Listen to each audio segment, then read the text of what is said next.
सावित्री नदी पात्रात कचरा डम्पिंग, एनजीटीने पोलादपूर नगरपंचायतीला ठोकली नोटीस।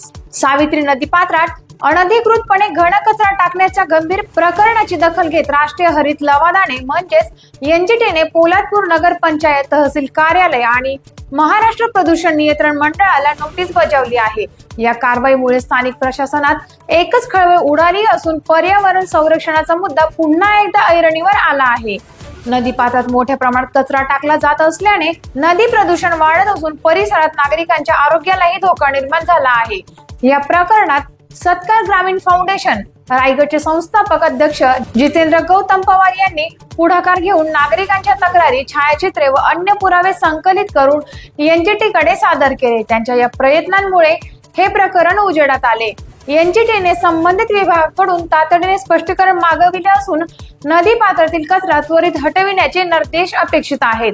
दोषींवर कठोर कारवाई करावी अशी मागणी नागरिक व पर्यावरण प्रेमींनी केली आहे। टाइम्स ऑफ महाराष्ट्र न्यूज साठी महाड प्रतिनिधी दिनेश साफळकर यांचा रिपोर्ट।